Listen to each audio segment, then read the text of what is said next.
Welcome.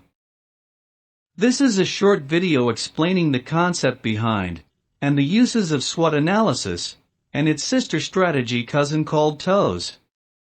Both are extremely valuable tools used in assessing prevailing capabilities, as well as outside conditions which should be considered when determining the best course or courses of action.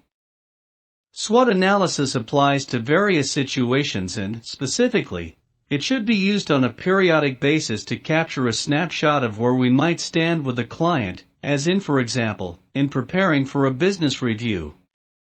It can be particularly useful when launching a new initiative with a client to assess how likely we are to be successful and where should we focus attention to increase the likelihood of the desired outcome.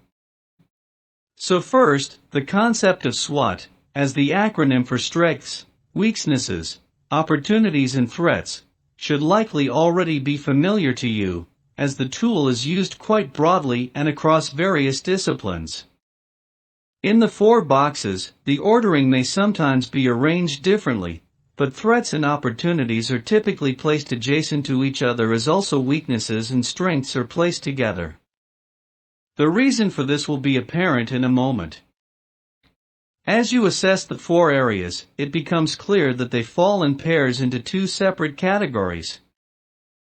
On the left side, threats and opportunities are areas which are external to your environment, in that you likely have no or very little control over the events in these categories. Things that happen which you will be reacting to, and, at best, if your market intelligence is strong, you may be able to predict some of these. On the right side are things which you directly control.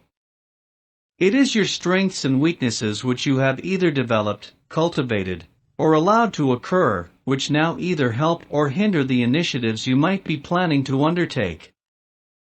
And here is a practical example of a SWOT analysis of a company that is being challenged by a competitor, caught off guard by its own delayed actions. Here, there is a threat from a new market entrant who is launching a competing product and is targeting your customers. While you also have been working on your next generation product, it is not yet ready, and your developers are old school, used to launching only perfect products, but that takes time. They need to be quickly retrained on modern development tools to launch good enough products that can be improved over time, while maintaining the customer base. What works in your favor is that your customer base is very deep, and the new generation product is a direct adjacency to existing products your customers already use. Your competitor does not have that market position. So, SWOT provides a simple but effective tool to analyze and summarize your current state. You will then want to craft a strategy to take action given the results of the SWOT. This is where the sister tool TOWS comes into play. It is essentially a SWOT analysis turned inside out, which guides you to one of 4 strategy quadrants that we will now cover. Recall, the SWOT gave us a picture of internal and external factors with which we are faced.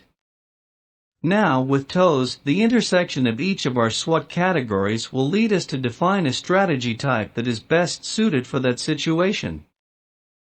For example, where our strengths and opportunity intersect, this is where we can be extremely aggressive with a strategy that is an all-or-none approach. We have the tools, we are strong in everything needed to execute, and the opportunity is staring us in the face. A bold, aggressive growth strategy is appropriate in this instance. At the next intersection, our strengths are pitted against threats. This is a place where strong competitors slug it out in the market and requires each to adapt and diversify to stay ahead. A diversification strategy, that is, trying something new and different, is appropriate in this instance. Then, in the next intersection, we find ourselves in the precarious situation where opportunities abound and yet we do not have the capabilities, be it skills, capacity, vision, etc., to capitalize on them. We need to rethink past strategies and likely take a step back and try down a different path. In this case, we are in need of running a reversal strategy. And last, and this is not a fun place to be, when we are threatened by external factors and, at the same time, we have little tooling to fight in the market, we can do nothing more than to courageously defend our position. Without a significant push to the north and west, that is, identifying new opportunities and mitigation of weaknesses, we will likely lose, but at least we will go down fighting.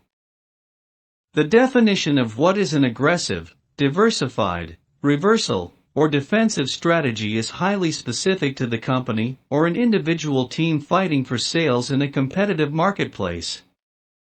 But the term provides guidance for what kind of strategy parameters to focus on, such as timeframe, investment, skills and training, marketing, etc.